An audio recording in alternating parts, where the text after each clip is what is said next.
दोस्तों, पिछले वीडियो में हमने इलेक्ट्रॉनिक विन्यास के बारे में जाना था। हमने जाना था कि हम उसको किन नियमों के अंतर्गत किस तरीके से हम उसको लिख सकते हैं।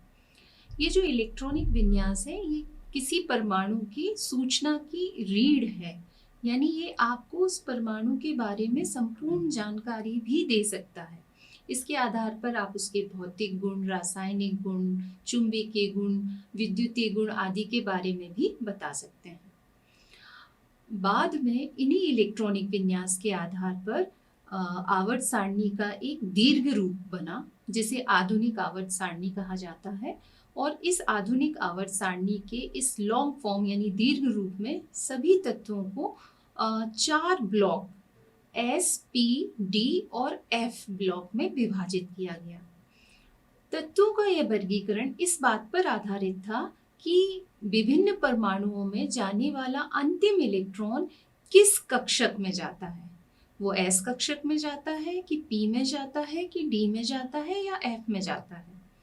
इस आधार पर ये 4 ब्लॉक या 4 वर्गीकरण इसके किए गए। तो पहला है एस ब्लॉक के तत्व।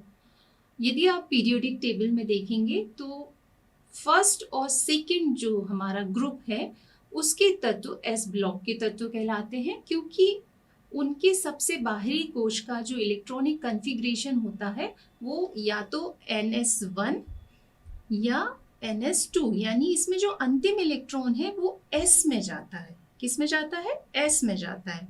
इसलिए इनको S ब्लॉक के तत्व कहते हैं।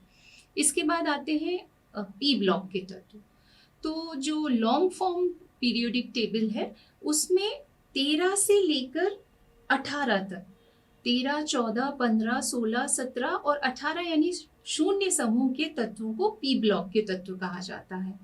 इन्हें पी ब्लॉक के तत्व इसलिए कहा जाता है क्योंकि इनका अंतिम इलेक्ट्रॉन सबसे बाहरी कोश के पी कक्षक में जाता है और इनका कॉन्फ़िगरेशन नॉर्मली NS2 से लेकर NP2 1 to 6 होता है। यानी NS2 NP1, NS2 NP2 इस तरीके से कहाँ तक भरे जा सकते हैं इलेक्ट्रॉन? P6 तक। तो केवल वे तत्व जिनके सबसे बाहरी कोश अधूरा होता है उन्हें हम प्रतिनिधि तत्व भी कहते हैं। उनका सामान्य इलेक्ट्रॉनिक विन्यास जैसा मैंने आपको बताया कि NS2 NP1 to 6 होता है। इसके बाद आते हैं डी ब्लॉक के तत्व, और ये डी ब्लॉक के तत्व एस ब्लॉक और पी ब्लॉक के बीच स्थित है।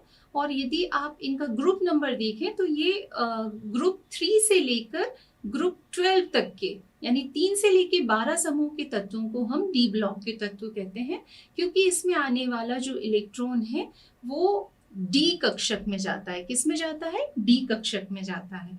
और डी कक्षक में डी कक्षक कौन सा वाला? अंदर वाला डी कक्षक। और इनका यदि हम इलेक्ट्रॉनिक कॉन्फ़िगरेशन लिखने का प्रयास करें तो इनका कॉन्फ़िगरेशन होता है N-1 और D1 to 10। क्यों? क्योंकि इलेक्ट्रॉन D में सिर्फ 10 से ज़्यादा इलेक्ट्रॉन नहीं भरे जा सकते हैं, तो D1 to 10 और NS1 to 2 होता है। इन्हें हम संक्रमण तत्व भी कहते हैं।